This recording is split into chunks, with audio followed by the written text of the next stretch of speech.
l'entretien de la matinale.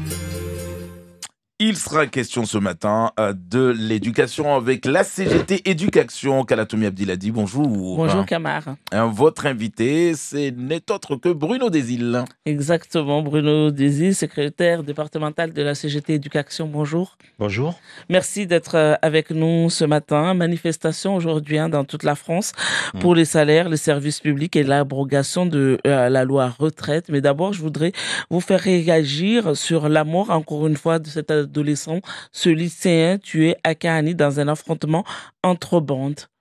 J'ai envie de dire un drame de plus. Voilà. C'est-à-dire que ça fait quand même quelques années que chaque année, on a affaire à ce genre d'événements et ça devient insupportable. C'est vraiment... voilà. Donc, c'est quand même assez incroyable de voir ces règlements de compte qui se sont multipliés et qui finissent malheureusement par des décès de jeunes, souvent très jeunes, collégiens ou lycéens. Donc, que faire aujourd'hui ? Que faire je pense que c'est en termes de moyens, d'investissement. On a quand même toute une jeunesse sur ce département qui est, j'ai envie de dire, plus ou moins abandonnée quelque part. Donc, il faut trouver des solutions. Et des solutions, je pense qu'il peut y en avoir. Il faut y mettre les moyens et faire en sorte que cette jeunesse puisse s'épanouir tranquillement, sans tomber dans la violence, sans intégrer des gangs, etc. L'éducation à Mayotte, Bruno Desil, vous disiez qu'elle est en ruine. Aujourd'hui, est-ce toujours votre constat ? Alors, en ruine, peut-être pas tout à fait en ruine, mais disons qu'elle est dans un très mauvais état. On va dire que le service d'éducation à Mayotte est en souffrance. On alerte depuis des années sur le fait que ça se dégrade tout doucement. Alors, pourquoi ça se dégrade ? Parce qu'on a bien compris que, comme on le réclamait, le choc d'investissement n'a pas eu lieu, alors qu'il y avait une urgence importante concernant l'accueil des élèves dans nos établissements scolaires et dans nos écoles. Et aujourd'hui, on est face à une situation où on a des établissements qui sont, en mode dégradé, c'est-à-dire des bâtis vieillissants, des constructions qui tardent à voir le jour, donc une densification des établissements, encore une fois, et un manque de personnel. Il faudrait qu'il y ait beaucoup plus de personnel dans ces établissements, il faudrait réduire le nombre d'élèves par classe. Il y a tout un tas de mesures qui devraient être prises de manière à ce que ces jeunes puissent apprendre dans de très bonnes conditions, et aujourd'hui, ce n'est pas le cas. On a l'impression quand même que des efforts sont faits quand on voit, il y a beaucoup, c'est vrai, il y a beaucoup de contractuels dans l'éducation nationale aujourd'hui, mais en tout cas, il y a cet effort, ils essayent quand même de combler le manque d'enseignants. C'est pas suffisant. Qu'est-ce qu'il faudrait faire pour qu'il y ait peut-être plus d'enseignants et moins des enseignants titulaires en plus ?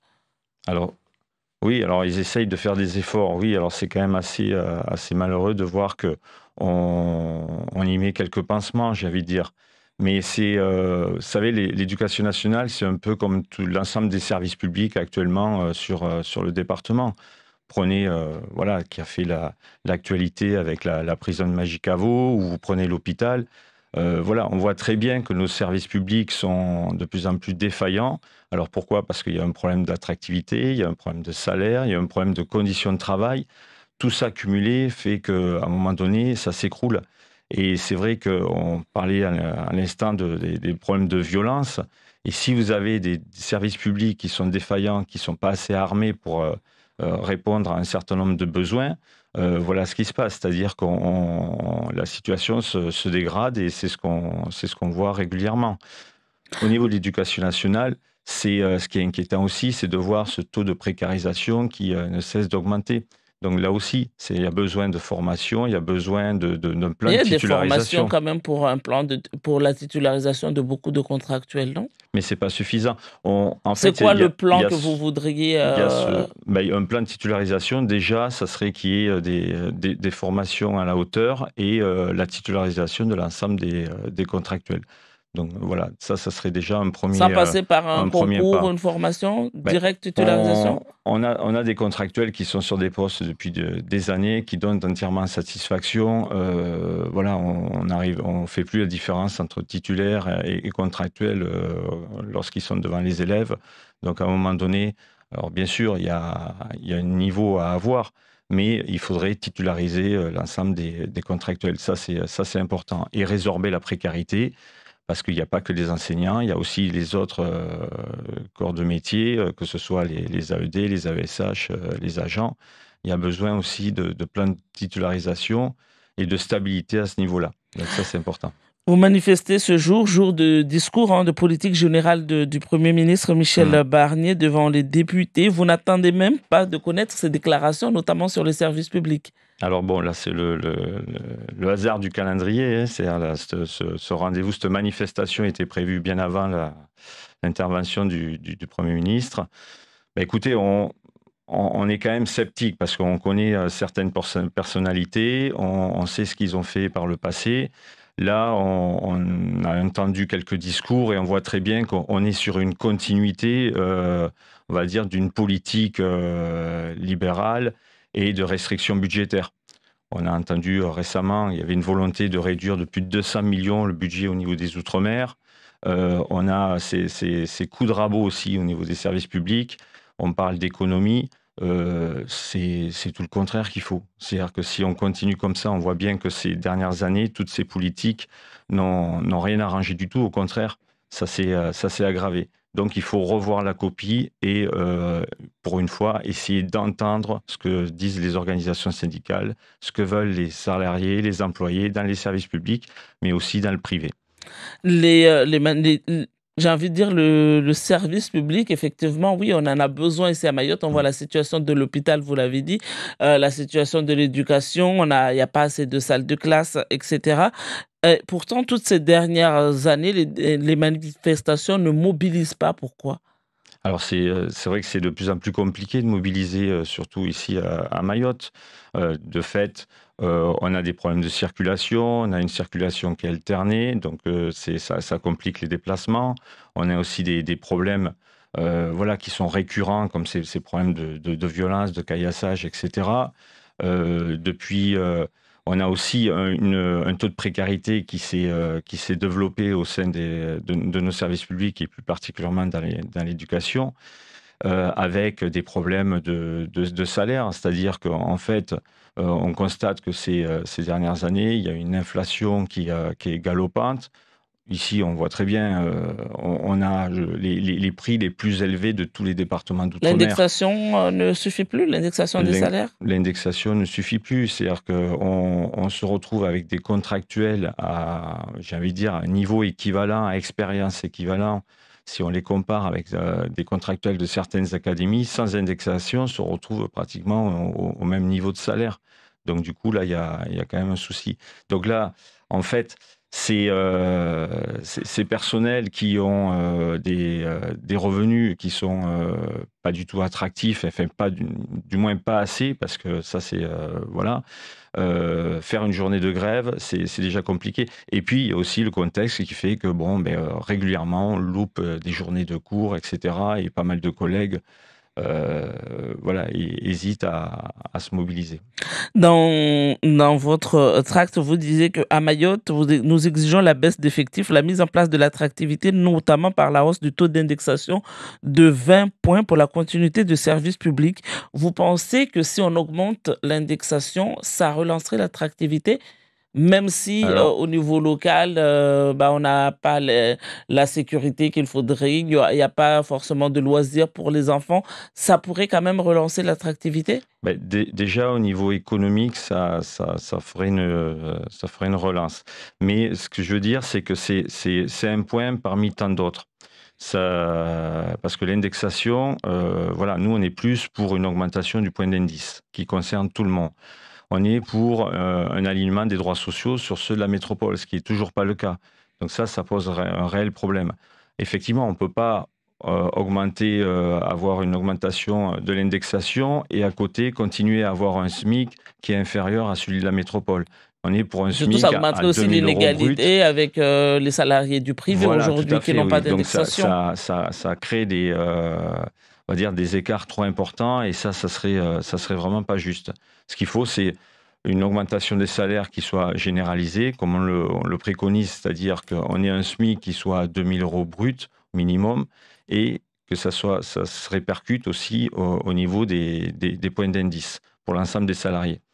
Vous voulez l'abrogation de la loi à retraite, mais à Mayotte, les Mm. retraites, notamment dans le privé, hein, sont miséreuses. Du coup, est-ce que le combat n'est pas décalé? Est-ce qu'il n'aurait pas fallu peut-être adapter, en tout cas, cette revendication-là par rapport à la situation locale? Ben enfin, il y a quelque chose qui est quand même assez incroyable.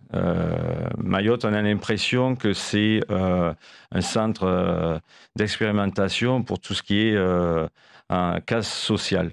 C'est-à-dire que voilà, on demande un alignement des droits sociaux sur ceux de la métropole, mais on voit que déjà au niveau de la métropole, il y a des régressions.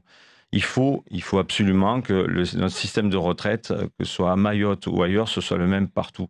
C'est pas normal qu'on ait un système différent ici et qui pose de vrais problèmes parce qu'on se retrouve notamment avec des agents de services publics, des contractuels, lorsqu'ils partent à la retraite, se retrouvent avec des retraites de misère vu que ici, les retraites ne sont pas du tout au niveau par rapport à la métropole. Et donc, c'est pour ça aussi qu'on voudrait qu'il y ait une mise en place de l'IRCANTEC qui n'est toujours pas en place ici. Ça aussi, c'est quand même aberrant, quoi.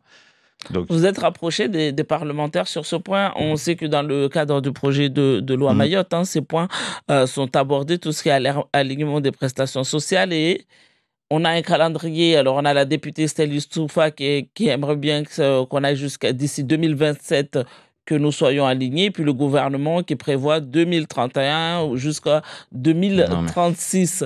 Ça vous fait sourire? oui, non, mais c'est quand même pathétique, quoi. Ça fait des années qu'on nous annonce des plans avec des calendriers qui systématiquement à chaque fois sont reportés. Donc ça suffit. À un moment donné, si on veut aligner, on le fait. Et puis voilà, il n'y a pas besoin de calendrier encore et d'attendre des années avant que ça se mette en place. Là, il y a des mesures qui doivent être des mesures d'urgence. Ça doit être mis en place maintenant. Sinon, voilà, c'est encore des employés, des salariés qui vont se retrouver avec des retraites de misère. Donc là, il faut que ça change. Et concernant les élus, effectivement, on a fait remonter systématiquement nos revendications. Il y a des élus qui ont porté nos revendications, mais attention, ce qu'on constate aussi, c'est qu'on a un bon nombre d'élus, que ce soit aussi au niveau national, mais aussi local, qui votent des textes qui vont à l'encontre justement des droits des salariés et des employés et à l'encontre de la qualité de nos services publics. Donc, faut être prudent. Discuter avec eux, vous êtes méfiant. Ben oui, parce que bon, lorsqu'on vote des textes qui remettent en cause la sécurité sociale, qui remettent en cause notre système de retraite, là, on ne peut pas être d'accord. C'est pas possible. On a déjà un retard sur ce département. Si en plus on continue à voter des textes qui cassent, on va dire, tous nos droits sociaux, on s'en sortira jamais. Pourquoi une journée de manifestation alors quand on vous écoute avec tout ce qu'il y a, pourquoi qu'une seule journée de manifestation? C'est compliqué de mobiliser, de faire des journées de grève. Là, on est sur une journée de grève nationale qui est interprofessionnelle et qui touche aussi bien le public que le privé. Et c'est dans un cadre, on va dire, particulier parce qu'on traverse une crise politique assez importante.